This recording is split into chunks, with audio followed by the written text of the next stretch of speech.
Okay, so let's begin.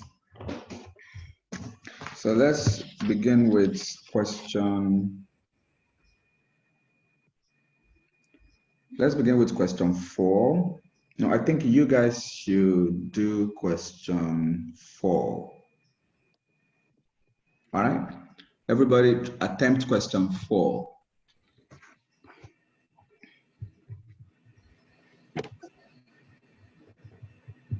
The displacement x from a point, x centimeter from a fixed point of a particle moving in a straight line after t seconds is given by that function, that cubic function.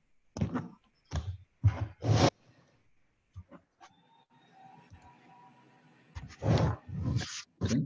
Cubic function is x equals to, you continue doing your thing, I just write what we're trying to do, then we can all check together later to be sure that we all did the same thing.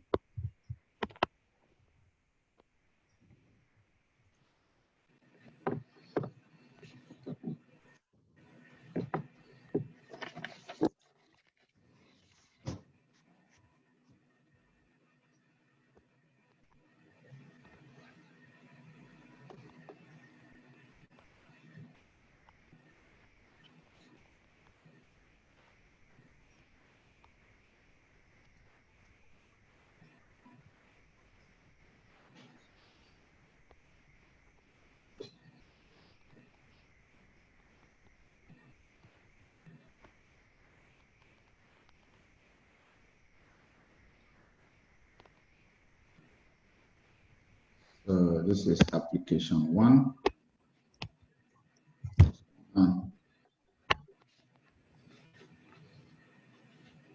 Something is wrong with my Zoom. Okay.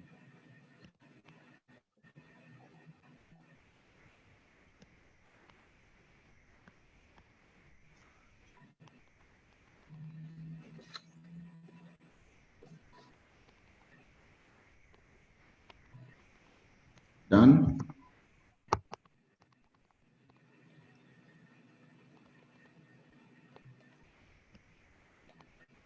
No need to send to me, just wait for others.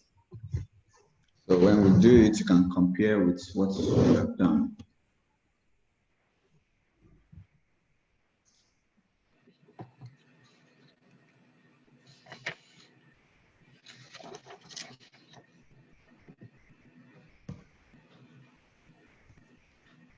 Done? If you are done, please signify. Okay. Vena, yes, who else? Can you put in the chat box, because I can't see everybody at once, or maybe I could expand this, then I can try to see everybody at once. Okay. Lillian, finish also? Finish? Okay. Then you can concentrate on the second task, which is eating and drinking.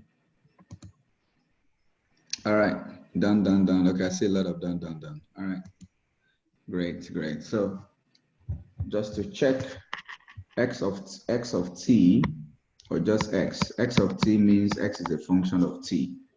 All right, so sometimes it could just be x. It's given by 12t minus 15 minus 15t squared plus 4t cubed. So the displacement x from a fixed point of a particle moving on a straight line after t seconds is given by this. Find the acceleration. So we differentiate twice, because this is the displacement. So the velocity function would be dx dt. And dx dt will be, dx dt will be 12 minus 30t plus 12t squared. Then the acceleration at time t will be the derivative of the velocity function, and that will be 0. So I'm just going to write minus 30 plus 24t. Is that what we got? Okay, great. Then it says after 3 seconds. So all you have to do is just substitute 3 into that. Minus 30 plus 24 times 3, which is 72. Then this will be 42 meter per second squared. We got that? All right, great. So just to check that, so let's, take it a bit further. Can I ask everyone to attempt question 6? Question 6. This is question 4.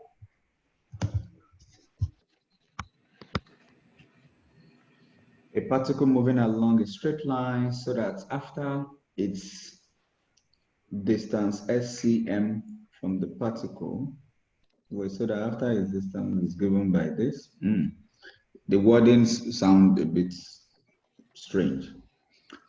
Anyway, so that its distance after, after 30 seconds is given by that. That should be better. But I think you understand the message. Find the distances from 0, from O actually, is not 0, from O. That's not a number. When the particle is momentarily at rest. B, the velocity when the acceleration is 0. So attempt that.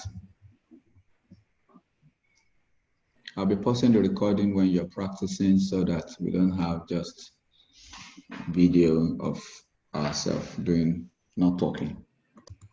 Okay, so I hope Karen is listening, yeah? All right, so let's say the question says, question 6, you can keep sending your solution, it's all right. So the question says, one sec, please. Yeah. The displacement, right, is given by, that's like the distance after time t, is given by t cubed minus 15t squared plus 63t minus 40, right? So the first thing is, find the distances when the particle is momentarily at rest. So picture this as a taxi. You took a taxi, the taxi started the journey, and after moving, there's a traffic light and it has to stop. Then it moves again, and after some time, it also stops maybe for pedestrians to cross.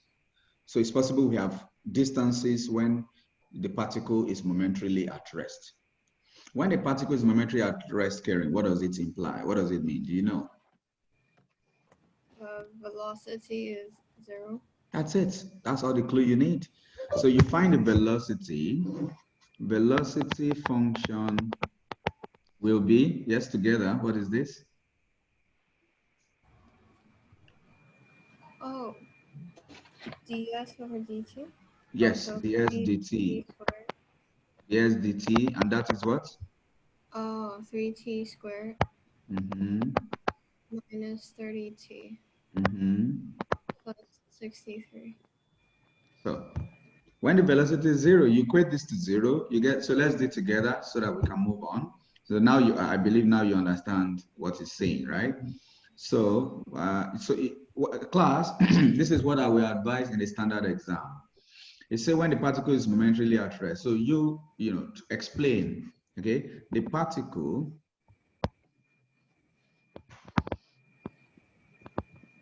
is momentarily at rest when the velocity function is equal to 0. Okay, don't just equate it to 0 and say, oh yeah, they understand what I'm doing. Try to give some explanation. So which means when our 3t squared minus 30t, so you can continue your work now, everyone, and just listen to what I'm doing, including Karen if you want. Now you get what I mean. So this means t squared minus 10t plus 21 is equal to 0. So it means there are 2 times. This would be 3 minus 3 and t minus 7 is equal to 0. It means this particle is momentary at rest at 3 seconds into the journey and 7 seconds into the journey. But the question is, find the distances. So you put it back in the distance function. So you find s of 3, which will be 3 cubed minus 15, 3 squared, plus 63 times 3 minus 40. What do we get for this? You also find S7. Lillian already sent, but I need someone else to also confirm the result of S3 and S7.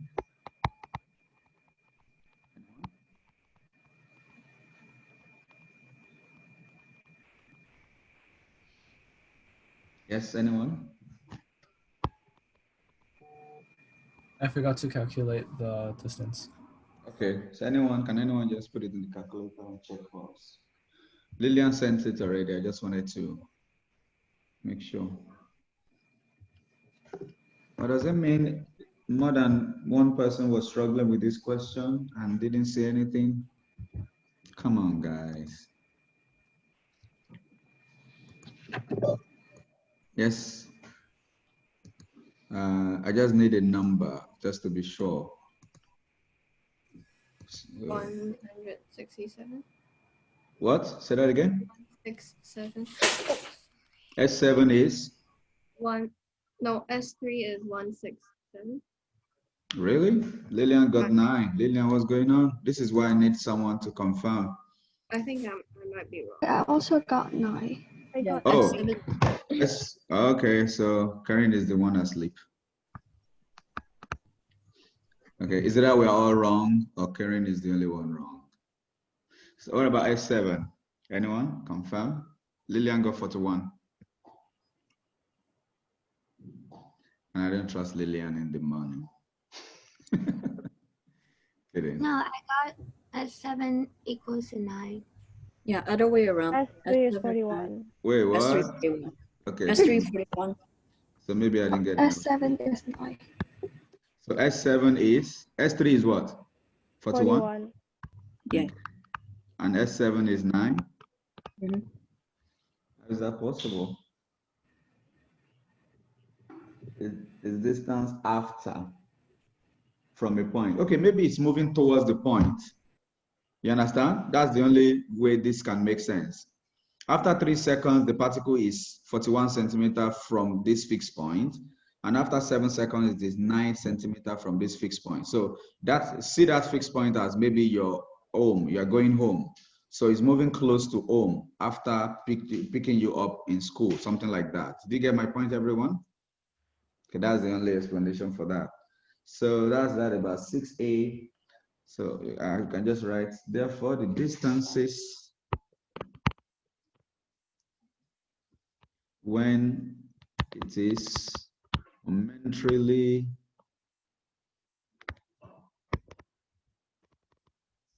at rest are 41 cm and 9 cm. So the next is the velocity when the acceleration is 0. So again, when the acceleration is 0, so you differentiate the velocity function. So from the velocity function vt, which we have done, we got 3t squared minus 30t plus 63. So the acceleration will be the vdt, and that will be 60, right? 60 minus 30. So the essence of telling you the velocity when the acceleration is, no, this is the velocity, right? All you need to find the velocity is a time, but the time was not given. Karen, do you understand? But that time was not given. So, but they have given you, and wait. The velocity when the acceleration, yes, but they have given you a clue. When the acceleration is equal to 0,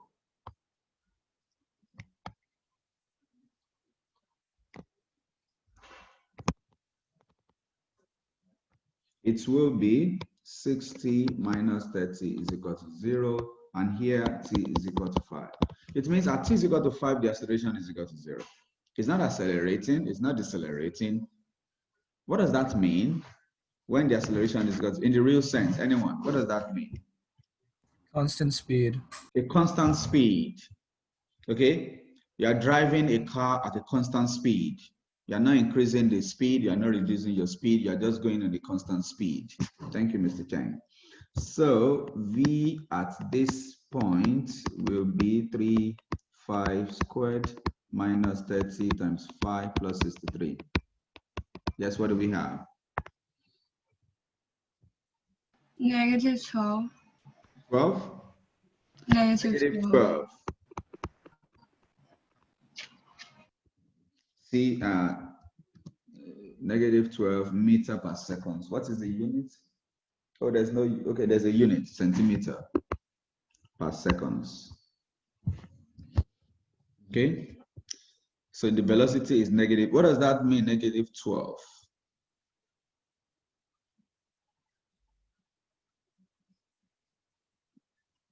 Velocity is the speed, right? So what does it mean if the speed is negative 12? Going in the Say that again. Just going in try. the direction. In what? The negative direction. In the real sense of a car going in negative direction, what does that mean? Other way. What do you mean the other way? The other way? Backward. Opposite direction. Backward. In reverse. Okay, it's like, picture it as a car going in reverse. You know, a car moves forward, right? So you're facing forward, and maybe there's an attack in front, you know, the way we see in Hollywood movie, and all these fast cars just reverse in that direction. So that's how we can picture this. Okay?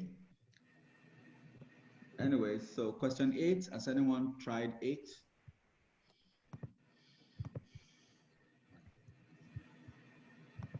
Yes, 8, anyone? I'm confused on part A. But A, what does it say? Oh, Krista just messaged me.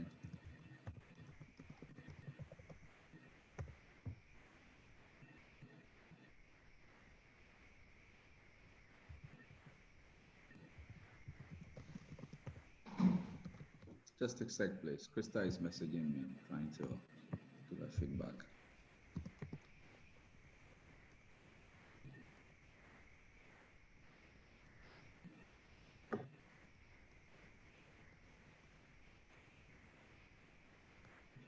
Right.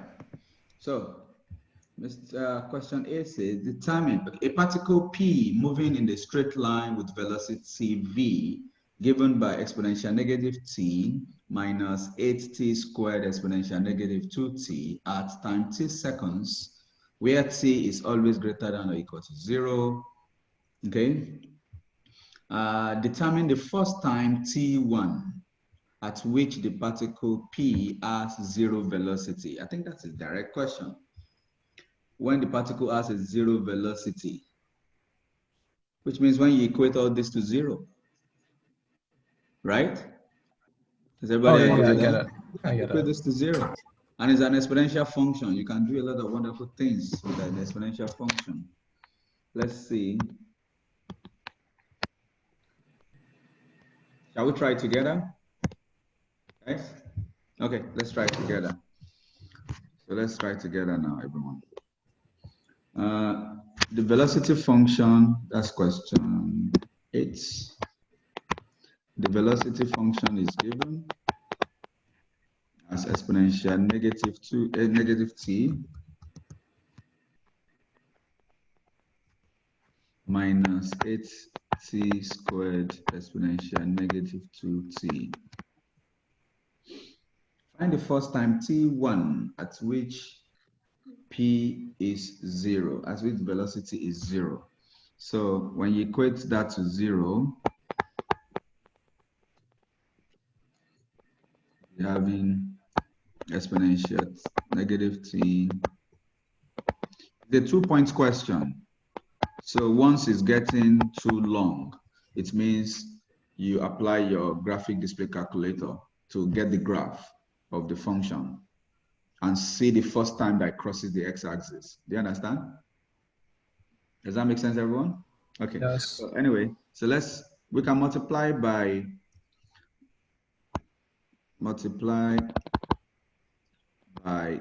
exponential 2t, which of course we are sure is not 0, because the exponential function is never 0. Yeah. So what would the first one be together? Come on, talk to me. So multiply by exponential 2t. What does this equation become? Exponential t Exponential t minus at squared. Okay. So which means when exponential t is equal to 8t squared.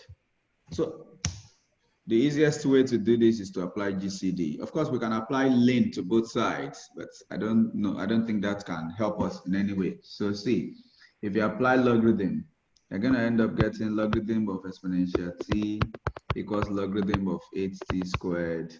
So this will be t itself, but there's still a t here. So you have logarithm of 8 plus logarithm of t squared. So t is equal to logarithm of 8 plus 2 logarithm of, like that. Can you see? And if you're looking for this, it's not something that we can solve immediately like that. So what you will do on your graphic display calculator, you get the exponential function.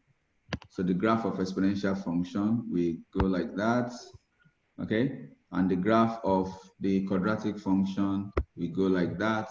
So it means they will cross at 2 points. So this is the t1, the time t1. Do you understand? So let's put that on decimals and see.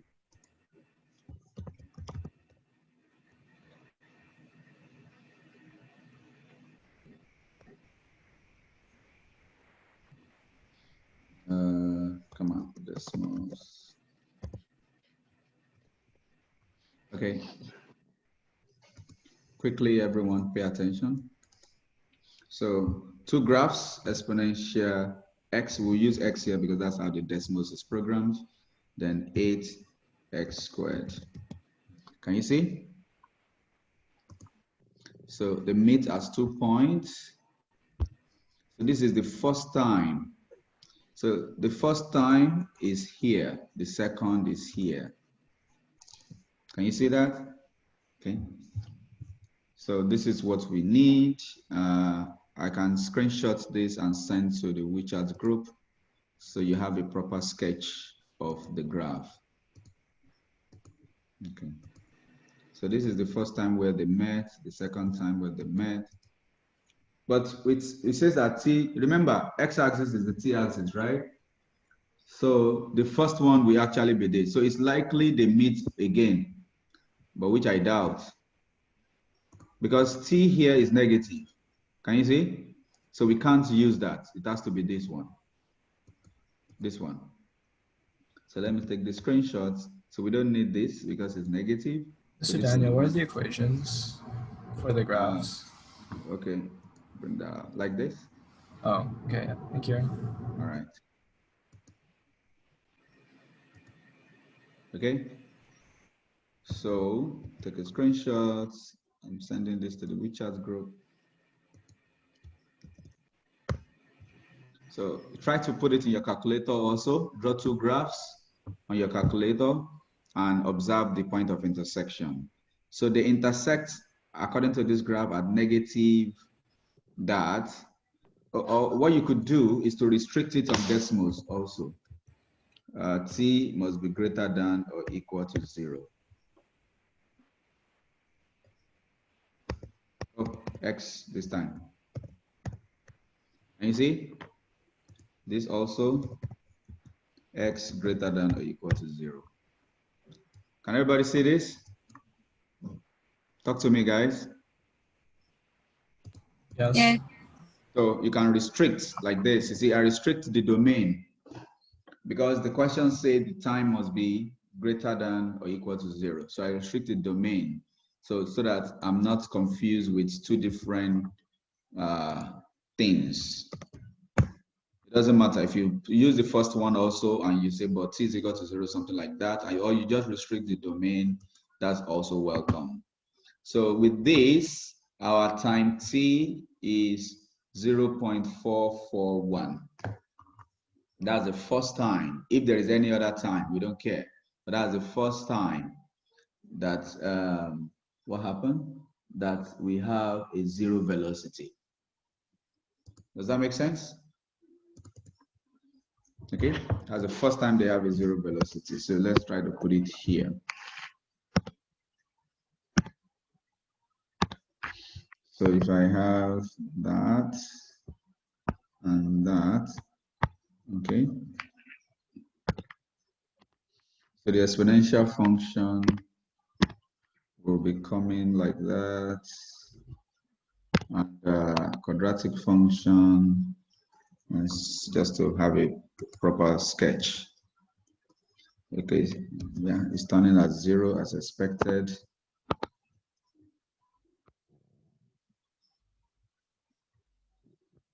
Okay, so the point we are looking for is here, and that point is 0.441, comma. There's no need for that. Yes. So 0.441, something like this. So just have something like this in your book. This is the time t. This is the graph of what? What will be the y-axis? Talk to me. Hello? V. V. Are you sure? Yes. V. V of t, yes. Okay, so our solution will be, or did you say V because of your name? Who knows? All right, so let's write the conclusion. Determine the first time. Therefore, okay, therefore, point P, okay, as 0 velocity first after 0.441 seconds.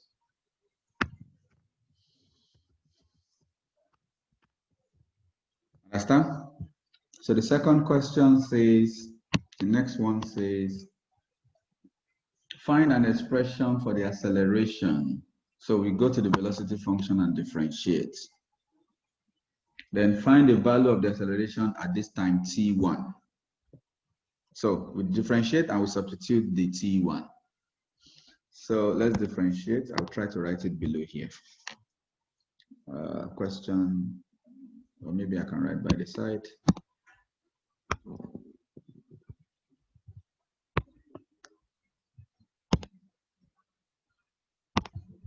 So question B1, can you see my screen?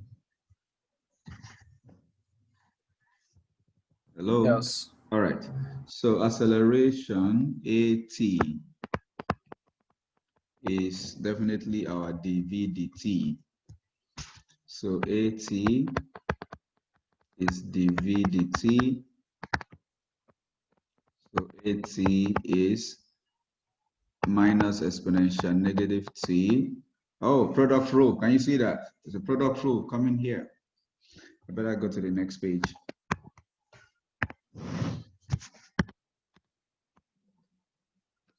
Can I please ask everyone to pay attention and contribute to this solution to avoid any confusion later, please? And please contribute, not just watch what I'm doing. So V is already known. I'm just copying V, function V here to be what? Can someone give me that? E to the power of negative t Thank you. minus 8 times 2t squared, e to the power of negative 2t. Okay. So our AT, which is the V dt by product rule, is the first one is easy, exponential minus exponential negative t, right? Then the second, 8 open bracket, right? So you keep this constant, you differentiate this, then you keep this constant, you differentiate that. Product rule, okay? So keep t squared constant, differentiate the other one will be keep t squared constant, differentiate the other one will be negative 2 exponential negative 2t. Am I right? Okay, then if you keep exponential negative 2t constant and differentiate t squared, you get 2t. Such that our acceleration is negative exponential negative t minus, this will be negative 2. This is not times, so we are not confused. So this is minus 2t. This will be plus 16t squared exponential negative 2t. Yes? And this is plus 2t. No, this is minus 2t squared, sorry. All right. So plus 2t, then this will be negative 16t exponential negative 2t. Please confirm. Okay. So all we have to do is just substitute what we know earlier. So this is an expression. The second part says find the value of acceleration at this time t. So basically at your 0.441. The rest is just your calculator problem. Okay. So basically you are doing negative exponential that plus, just substitute in your calculator please and be ready with the values. I'm just trying to write it below because of the space.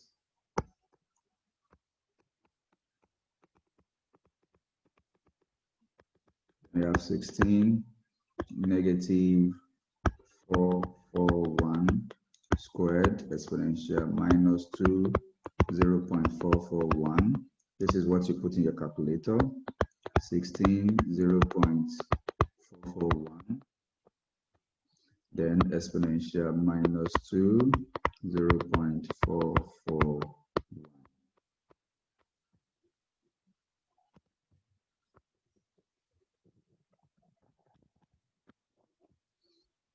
Okay, what do we have?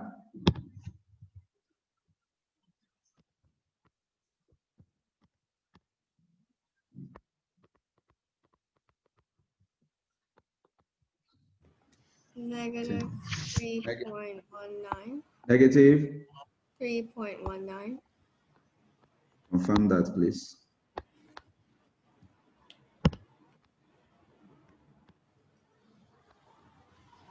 That is true. So that will be in, we have the unit? Yes, meter per second squared.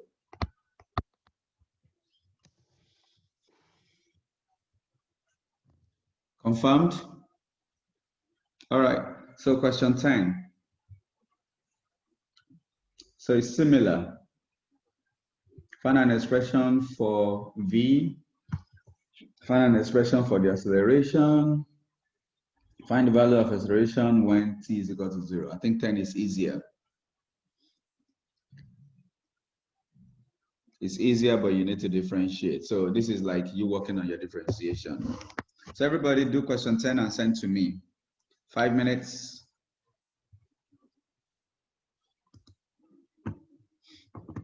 I'll save all this slides and send to you, so you don't have to be in a hurry to copy it.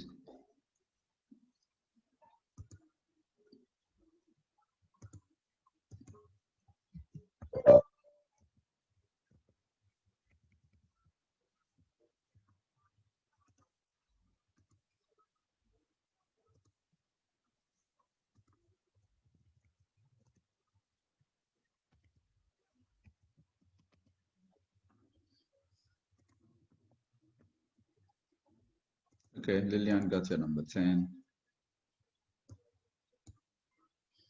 Lillian, your number 10, wait, what you sent to me? Okay, got it. So you flip, then, yes, good. Then again,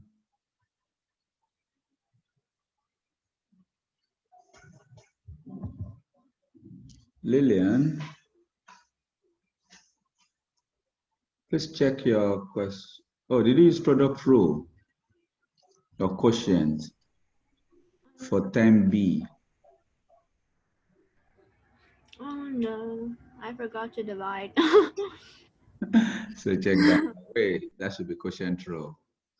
All right, so fix that. I think A part looks good.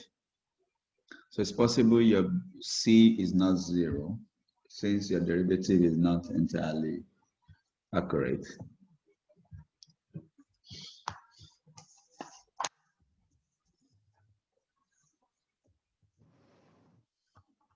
So I'll pause the recording now. So when we're taking the correction, we can record for Mr. Brandy and Miss Crystal.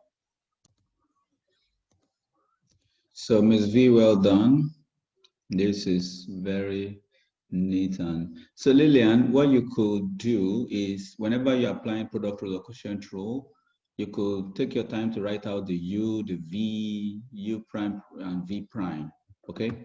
That will minimize the chances of writing the wrong thing, okay? Because that automatically leads to the wrong C question. Once your B is wrong, your C will be wrong, and that's what we have seen. Okay, well done, Vena. So this is correct, very good. Vena, what is the implication of your acceleration being -2? What can you say? The velocity is decreasing. So it's a deceleration, right? Yes. It's a deceleration, yes. That's it. Nakita, I'm checking your work now. Your velocity function, I don't know how you got that. Oh, yeah, you put it down instead. Okay, great. Oh, smart move. So you don't have to use the product rule. Guys, Nakita did it in another way. So you can escape, sorry, the quotient rule. So she tried to escape the quotient rule. So you use chain rule. Okay, I'll show you that in a bit. Something like this. Look, Lillian and Vena especially, see this? So what she did was to bring the velocity, this numerator down here. You know, that would be a positive exponential t at the bottom. So opening the bracket here, she got that. So she could express it in this way in the next problem. And then she could apply the chain rule instead, rather than the quotient rule. I think this is another smart move. Good job, Miss. I love coffee. Nakita, the only thing is you should always put the unit.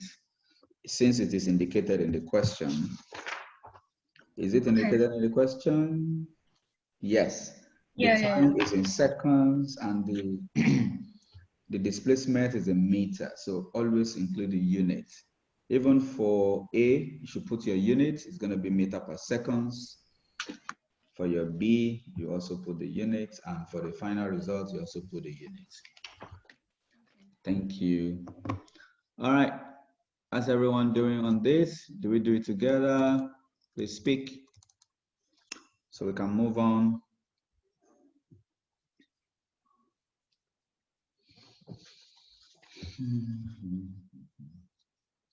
Shall we do it together? Or you still need a few more minutes? Okay, I'll give you a few more minutes. Okay, Mr. Chang got your work. Let's see what you did wrong. Aha, I've seen one error in the third line. I'll share my screen, okay? Okay. All right, let's see. You see here, the derivative of the bracket is a positive term, but it's negative exponential. It's negative t here. Oh, okay, okay. So Yeah. that's probably what affected the whole calculation. So, Oh. All right. Thank you. all right.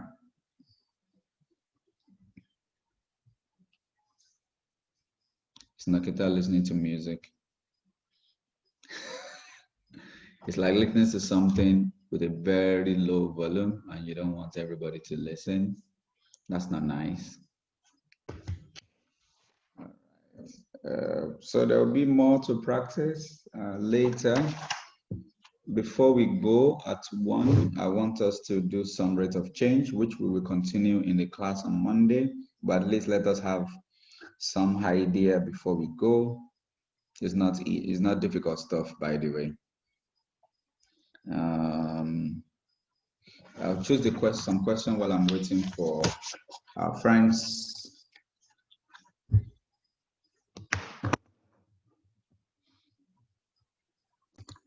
Clarissa, did you hear that? Yeah, So okay. the acceleration is in meter per second. So also for question A, V of t equals that. By the side, just put meter per seconds. Okay, that expression, put your unit. Also for B, put your meter per seconds. Okay, meter per second square. Your B is acceleration already, and your C is also acceleration. So every other thing is okay. O is having 1 or 2 issues with this question, so we can do the correction. If no one, then we could just move on. But if you still have question, please speak up now, or you just need time to figure it out later. Then we don't have to waste time. Okay? No need to do the correction, right? Karen? No need? Okay. Crystal? Callista? No need. All right, thank you. All right, so let's go to the second page of the worksheet, application of differentiation, rates of change. Let's begin with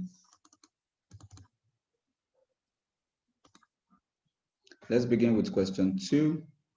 I'm just going to pick some questions at random. So question 2 is pretty easy, at least the first part. The total cost of running a train from P to M, okay, I just call them P to M, is given by this function. Function is C is equal to, C as a function of V, of course, 1/5 V squared plus 200,000 divided by V euros, where V is the average speed. Don't know why I wrote that on different lines. Anyways, where V is the average speed of the train in kilometers per hour. So V is the average speed of the train. So the first question, find the total cost of the journey if the average speed is this. I think that's easy, right? So can I ask you to attempt it first, the questions? So write application of differentiation to rate of change, right? That's as the subheading. So an attempt question 2. Then we're going to do it together. As the name implies, it's application. So you're going to need your previous knowledge of differentiation at one point or the other in the last few weeks.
Okay, so I'm just going to let's explain the final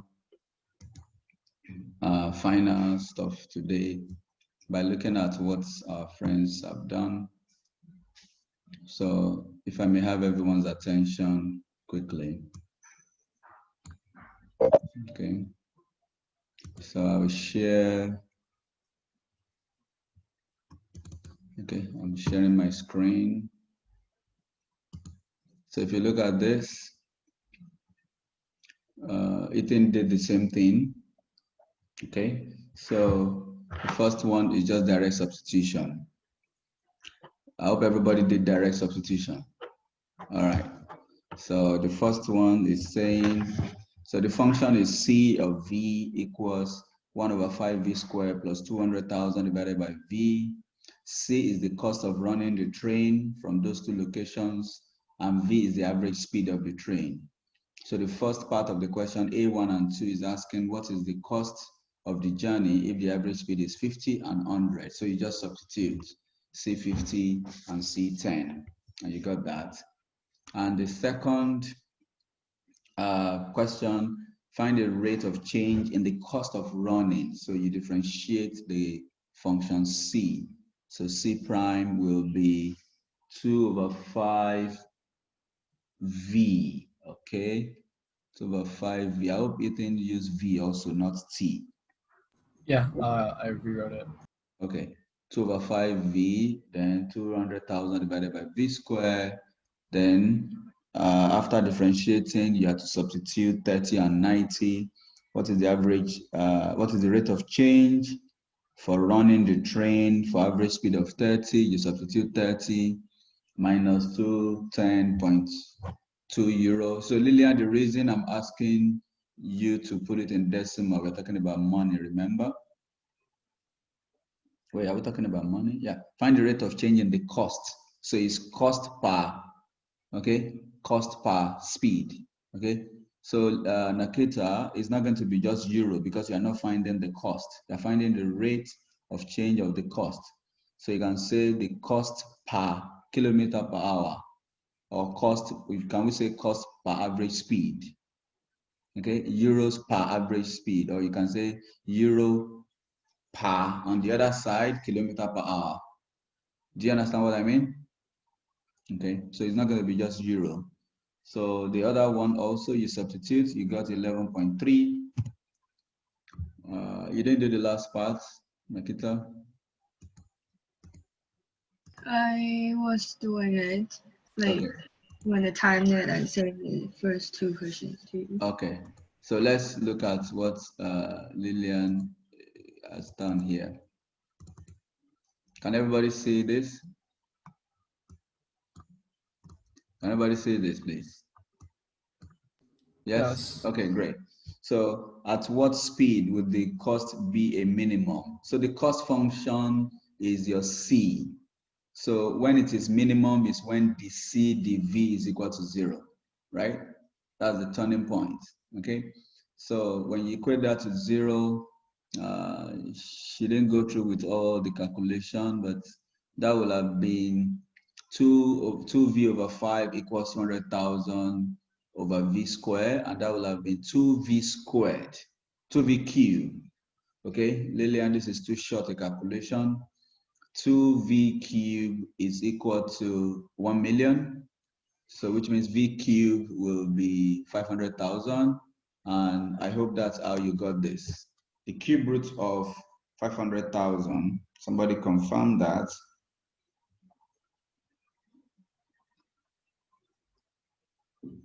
$79.37, yes. So V is equal to that at the minimum. And then look at this, even though the question says minimum, she went ahead to justify why it is minimum by finding the second derivative. And since the second derivative gives this function, you substitute. And since that gives us a positive number, then it is indeed minimum. I wouldn't expect the question to tell you this nicely. At what speed is minimum? Yes, you should be able to justify that, yes, this is the minimum. Because it's possible you have another one which might be maximum. But it doesn't look like it's this in this case.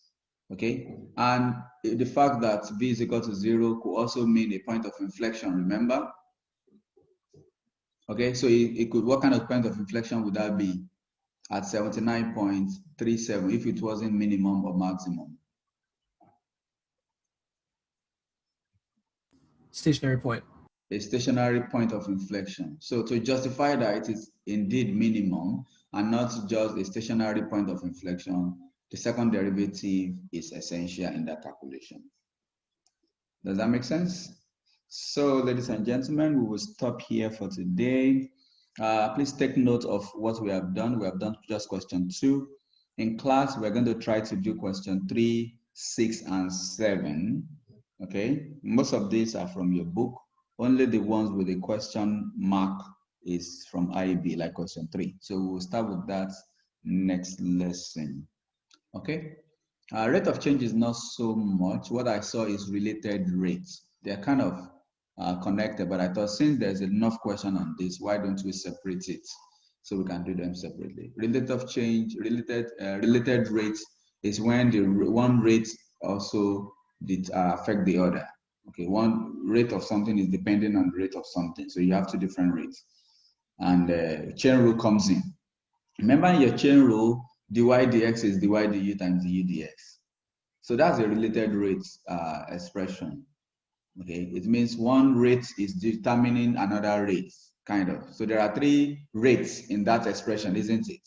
And they are connected by chain rule. So we'll be looking at that in related rates in the last class. Or I could even bring the related rates first, then we do optimization problem as the last one so that we can link it together. Or if I feel we just go straight to optimization problem, why not? Then we can do related rates. So there are 4 of them. And by Thursday or latest Friday morning, I want all those, everything sorted. Okay, any questions? Nope. Okay, so this is where we will stop for today. Thank you for coming. I will see you in school on Monday. Enjoy your weekend. Bye.